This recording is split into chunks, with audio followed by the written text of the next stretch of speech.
अस्सलाम वालेकुम जी। अहबाब की बहुत ज़्यादा दरख्वास्त थी कि इसके ऊपर बात करें, और ख़ास तौर पे जो इस वक्त एक अहम डेवलपमेंट होने जा रही है। दो डेवलपमेंट्स हैं जी उसके अंदर, और फिर हम पाँचवीं पुश्त की दोगली अबलागी जंग के जो मुजाहिदीन हैं उनका भी जायज़ा लें कि वो बेचारे कहाँ पे हैं, क्यों लौट रहे हैं, कहाँ पे लौट रहे हैं, अंगारों पे लौट रहे हैं।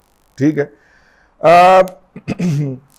उलमा कौंसल जो है तुर्की के अंदर, जो उलमा हैं जो कि मौजूदा हुकूमत की सपोर्ट में हैं, उन्होंने एक कॉन्फ्रेंस का इनकाद करने का फ़ैसला किया, और उसके अंदर पाकिस्तान के उलमा को भी दावत दी है। और तालिबान जो है, तहरीक तालिबान अफ़गानिस्तान, आली शान उनको वो कहते हैं ख़ुद को, ठीक है, तालिबान आली शान को भी दावत दी गई है। ज़ाहिर है उनको उलमा की सफ़ में शुमार किया गया। उनके जो तर्जुमान हैं नईम वर्दक साहब, उनका बयान सामने आ गया है, और उन्होंने फरमाया है कि हम वहाँ पे जाके तो अपना नुक्ता नज़र पेश करेंगे। तालिबान जो हैं वो ज़ाहिर है उन्हें एक पॉलिटिकल एक फ़ोरम मिल रहा है, पॉलिटिकल नहीं, एक फ़ोरम मिल रहा है, तो वो उस फ़ोरम पे जाके क्यों ना अपनी बात को रखें कि हम किस काज के लिए खड़े हैं। उनका नुक्ता नज़र जो पहले दिन था वही आज भी है। अब इसमें दो अहम बातें हम आज डिस्कस करने जा रहे हैं। बहुत सारे लोगों ने इसके ऊपर सेलिब्रेट किया कि जनाब जो बाइडन साहब आ गए हैं, और जो बाइडन साहब जो हैं वो ट्रंप की तमाम पॉलिसियाँ रिवर्स करेंगे, और यूं अफ़गानिस्तान से अमेरिकी फ़ौजियों की रवानगी का काम रुक जाएगा। जो बाइडन साहब चूँकि अपने डोमेस्टिक इश्यूज़ में ज़्यादा मसरूफ़ थे, मुकामी मसाइल उनको बहुत ज़्यादा दरपेश थे कोरोना के हवाले से ख़ास तौर पे, तो उन्होंने इस मामले को कुछ देर के लिए होल्ड पे रखा, और होल्ड पे रखने के बाद उनकी तरफ से पॉलिसी स्टेटमेंट आया कि हम उस मुआहदे पर ही कायम हैं, लेकिन उसमें अंदर हम एक तरमीम चाहते हैं। और वो तरमीम क्या थी कि जनाब हम अफ़गानिस्तान से जा रहे हैं, लेकिन 1 मई तक, जो कि हमारा मुआहदे का हिस्सा था, हम 1 मई तक जो है वो नहीं जा पाएंगे क्योंकि हमारे कुछ मसाइल हैं, तो इसमें इजाफ़ा किया जाए। तालिबान के दोहा दफ्तर की तरफ से ये स्टेटमेंट आ गई कि ठीक है, अगर आपने ये इजाफा करना है तो हम वैसे ही बैठ जाते हैं जैसे पहले बैठे थे, और बाहमी अंडरस्टैंडिंग से आपकी रवानगी की तारीख में तौसीह कर लेते हैं। तो बहुत सारे लोग जो इस पर सेलिब्रेट कर रहे थे कि अब देखिए, ये सेलिब्रेट करने वाले कौन से लोग होते हैं?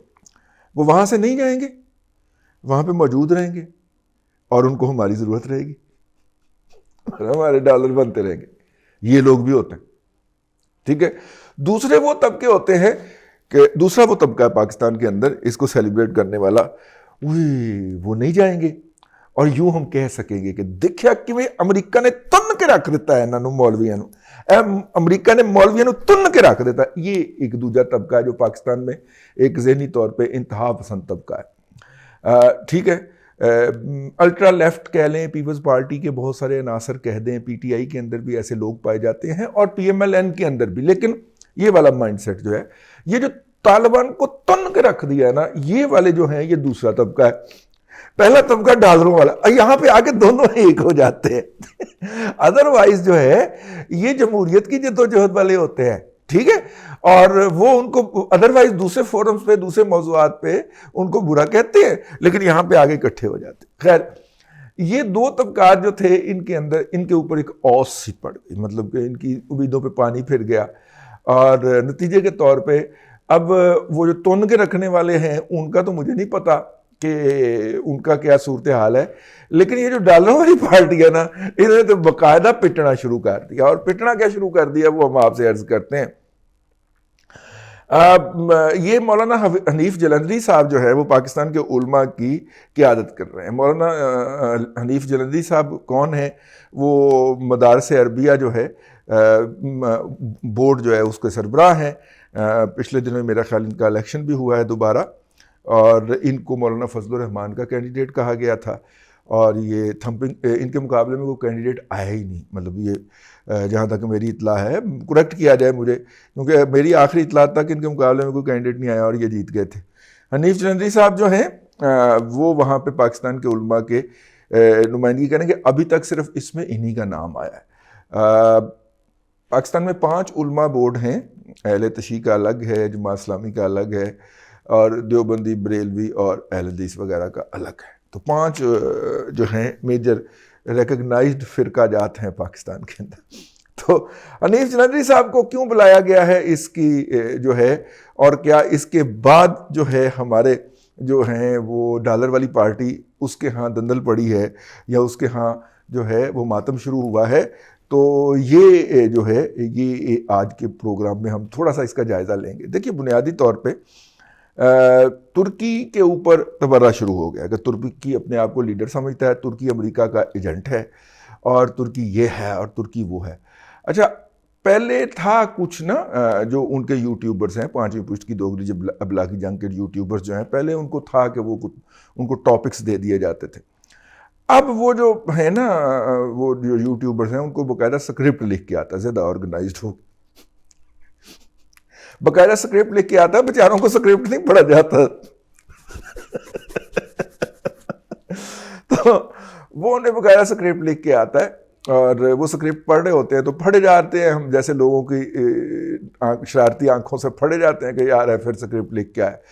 अब मसला ये नहीं है कि स्क्रिप्ट लिख के आता है, पाकिस्तान दुनिया के अंदर सारे ड्रामे होते हैं वो स्क्रिप्टेड होते हैं, सारी फिल्में स्क्रिप्टेड होती हैं, ठीक है, और कई प्रोग्रामात भी स्क्रिप्टेड होते हैं, मॉर्निंग शोज स्क्रिप्टेड होते हैं। असल में मसला ये होता है कि स्क्रिप्ट पढ़ने वाले और लिखने वाले दोनों की इल्मी काबिलियत क्या है। मतलब अगर वो स्क्रिप्ट पढ़ते हुए चलो छठो पढ़े, मतलब बच्चे की तरह अटक रहे हों कि उनसे उर्दू ना पढ़ी जा रही हो यार, तो आप कहते हैं यार ना तेरी शक्ल है ना तेरी परफॉर्मेंस है, ठीक है, साड़ी भी शक्ल कोई नहीं, लेकिन असी जरा हासा खेड़ा जा पा के ना ते एक्सटेम्पोर रख के उन्होंने मुंह जुबानी रख के ते को दाल दलिया कर, ठीक है। तो अब आपके पास ना डिलीवरी है, डिलीवरी होती है ना, मैं रेडियो का आदमी हूँ, डिलीवरी है अल्हम्दुलिल्लाह, हाँ ठीक है, आवाज़ का तार चढ़ाव भी नहीं है आपके पास, ठीक है, एक ही लगे हुए हैं आप, ठीक है भाई। आवाज़ जो होती है वो तो झरने, गुफ्तगू जो होती है वो तो झरने के पानी की तरह होती है, जिस तरह वो शोर मचाता हुआ पहाड़ियों में निकलता है, ठीक है, आबशार के बाद जैसे ही वो चलता है वो पत्थरों से अटकेलियाँ करता हुआ कहीं पे वो बुलंद होता है, कहीं पे नीचे आता है, ऐसे ही आवाज़ का बहाव होता है, ठीक, ताकि लगे कोई इंसान आपसे गुफ्तगू कर रहा है, कोई कंप्यूटर नहीं बोल रहा। ये स्क्रिप्ट, अच्छा फिर दूसरी बात ये है कि उतना ज़्यादा कमीशन खान दे शौक में स्क्रिप्ट राइटर भी हमने घटिया भर्ती कर लिए हैं, ना जिनकी उर्दू है, फ़र्क उर्दू वाले हैं वो भर्ती कर लिए हमने, ना उनको उर्दू आती है, अंग्रेज़ी उनकी वैसी वीक है, तो नतीजे के तौर पे वो जो स्क्रिप्ट लिखते हैं और ये जो पढ़ते हैं वो एक अजीबो गरीब तमाशा होता है, ठीक। अगर आप उर्दू ज़ुबान के नाकद हैं और तो फिर ऊपर से नाक चढ़ा करके पढ़ रहे होते हैं, अंदरों अंदर भी गुस्सा आ रहा होता है कि की साढ़े ते मुसलत कर देता है कोई जाहिल। तो खैर ये बात कहीं से कहीं निकल गई, वापस आते हैं, और ये जो मेरा ख्याल है 16 को है ये मीटिंग जो अब तक हमारे पास इत्तला है, और उस मीटिंग के अंदर तुर्की के उलमा उसको होस्ट कर रहे हैं। तुर्की के ऊपर हमारे डॉलरों वाली पार्टी को ये बहुत दुख है कि वहाँ पे एक फ़ौजी इनकलाब आने की कोशिश की गई थी, कू हुआ था, बगावत हुई थी जिसको कुचल दिया गया, और उस कू और बगावत के जो बाकियात हैं उनको अभी तक चुन चुन चुन के मारा जा रहा है, ठीक है, मारेगा चुन चुन के। तो वो जो अर्दवान वाला स्प्रे है ना वो मार रहा है उनको, और जहाँ पे भी वो तहकीकात के दौरान पता चलता है कि एवीसी ओनू जाके फाड़ लेते हैं, मतलब हालांकि कई साल हो गए इस वारदात को। नंबर 1, ये तो उनका बड़ा काबिल गर्दन ज़दनी केस है, उन्हें तो फौरी तौर पे अपने आप को पेश कर देना चाहिए था, अर्दवान को नवाज शरीफ बन जाना चाहिए था, नहीं बना, बल्कि वो उसकी बेखूनी कर रहा, एक बात। दूसरी बात जो है उनके गुस्सा आने की, वो अब किस पे घसीट रहे हैं कि देखें तुर्की जो है वो अमेरिका का एजेंट है। यूरोपियन यूनियन में सबसे बुरे ताल्लुकात तुर्की के हैं इस वक्त अमेरिका के साथ। तुर्की अमेरिका जो है वो तुर्की की तमाम दिफाई सपोर्ट रोक चुका है, सो फार सो कि जो तुर्की ने हेलीकॉप्टर हमें बना के देने थे उनके इंजन उसने अमेरिका के लाइसेंस के तहत तुर्की में बनाने थे, अमेरिका ने वो भी मना कर दिया कि आप तुम ना बनाओ। अमेरिका का जो F-35 रैप्टर है, वो जो 5वीं पुश्त का तैयारा वो बना रहे हैं, ठीक है, वो उसके अंदर तुर्की अच्छा भला पार्टनर है, ठीक है, और तुर्की ने भी F-16 के अपने जो तैयारे थे जो उसके अब उम्र रसीदा होते जा रहे हैं उनको रिप्लेस करना था उससे, तो अमेरिका ने ठुडा मार के तुर्की को निकाल दिया, ठीक है। बात यहाँ तक पहुँची थी कि तुर्की ने अमेरिका की एप्पल और दूसरी कंपनियां जो वहाँ पे बेच रही थी अपने मोबाइल शोबाइल, उनकी दुकानें बंद करने का ऐलान किया था, धमकी दी थी, तो अमेरिका थोड़ा सा पीछे हटा। तुर्की जो है वो इस वक्त S-400 जो है वो निज़ाम ख़रीदने जा रहा है, मिज़ाइल का जो शील्ड होती है या मिज़ाइल का जो दिफाई निज़ाम होता है वो रशिया से ख़रीदने जा रहा है। अमेरिका बहादुर को इसका बड़ा दुख और रंज है, ठीक है। वो कहते हैं कि आप उससे ना ख़रीदें। तुर्की ने पेमेंट भी कर दिया है। अब इस पे आजकल बात चल रही है कि साइप्रस जो है उसके साथ कुछ डिज़ायर हैं, आप वहाँ पे ये सिस्टम बंद करके रख दें, ठीक है, इसको इस्तेमाल ना करे तुर्की, और इस तरह अमेरिका और तुर्की के तल्लुकात रह सकते हैं। इस सूरत हाल में पाकिस्तानी पांचवीं पुश्त की दोगली बलागी जंग के मुजाहिदीन ये इल्ज़ाम लगा रहे हैं कि तुर्की अमरीकी एजेंट हो गए, ठीक है। भाई तुर्की अपना रोल चाहता है और अपना रोल अदा कर रहा है इस खित्ते के अंदर, पॉलिटिकल रोल अदा कर रहा है। आप उसके मीडिया की उठान देखें, TRT जो है वो किस बड़े तरीके से आ रहा है, और वो जो है वो दुनिया के तमाम इस्लामी ममालिक में जाते हैं। बर्मा के मुसलमानों को जब काटा जा रहा था तो तुर्की की क़यादत वहाँ पे पहुँची थी। आपको तो एक बयान देने की भी तौफीक नहीं हुई थी, क्योंकि ऐसी JF थंडर बेचने सन बर्मा, हमने JF थंडर बेचने थे ना, तो एक बयान फूटने की तौफीक नहीं हुई थी पाकिस्तान के दफ्तर खारजा को। उसने तो अपनी बेगम भेजी थी जो जाके वहाँ पे उनसे हमदर्दी का इजहार करके आई थी, चलो, और बड़े सख्त बयान दिए थे, ठीक है। क्या औकात है आपकी यार। JF थंडर 3 आपने बेचे $180 मिलियन के। $180 मिलियन की क्या औकात होती है कौमों की जिंदगी के अंदर, लेकिन हमने ये शो करना है कि त्यारे बड़े। $180 मिलियन जो है मियां मंशा की एक फैक्ट्री की आधी एक्सपोर्ट भी नहीं है। $450 मिलियन से जायद की एक्सपोर्ट करती है उसकी एक मिल, उसका आधा भी नहीं है। और JF थंडर मतलब उसकी अहमियत अपनी जगह पे हमने खुद इस्तेमाल करने हैं, लेकिन if you come to exports, और JF थंडर के प्रोजेक्ट को आपने $98 बिलियन का, $98 बिलियन जब डॉलर $100 का था, ठीक है, उस वक्त का आपने सब्सिडी दी थी बगैर ऑडिट के।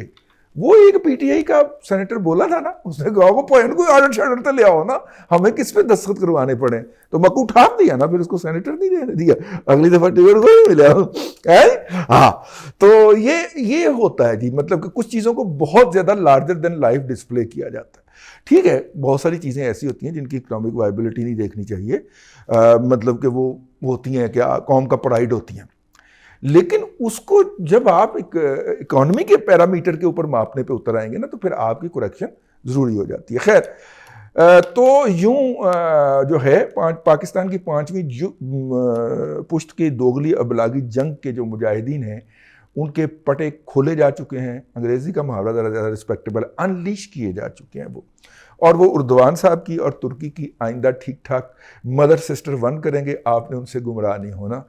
तालिबान जो हैं वो इसमें से अपने लिए कुछ अपना पैगाम पहुंचाना चाह रहे हैं। कोई वहाँ पे ऐसी कुव्वत नहीं बैठी हुई कि जो उन्हें कहे कि यार ये ले जाओ। वो कुव्वत उनके पास चल के आती है दोहा के अंदर, ठीक है, और वो उसके साथ वहाँ पे मुज़ाकरत करते हैं। अच्छा, 5वीं पुश्त की दोगली अबलागी जंग के मुजाहिदीन को दुख क्या, एक तो डॉलर बंद हो गए, दूसरा ये कॉन्फ्रेंस हम नहीं करवानी थी, ठीक हो गया। अगर ये कॉन्फ्रेंस हम करवाते तो इसके मेज़बान कौन बनते? हनीफ जलंधरी साहब, जो कि मौलाना फजलुर रहमान के बच्चे बचूंगड़े। और मौलाना फजलुर रहमान जो है वो तो हमें एक आंख नहीं भाते आजकल, ठीक है। असल में इशू ये है, और इस तरह हम गालियां दे के लोगों के घरों में बट्टे मार के अपना जो दुख है वो निकाल रहे हैं, ठीक है। ये थोड़ा सा अपडेट था, मैंने कहा मिर्च मसाला लगा के आप तक पहुंचाया जाए। अब तक के लिए इतना ही। कल फिर अगले व्लॉग में आपसे फिर मुलाकात होगी। अपना ख्याल रखिएगा। अल्लाह हाफिज़।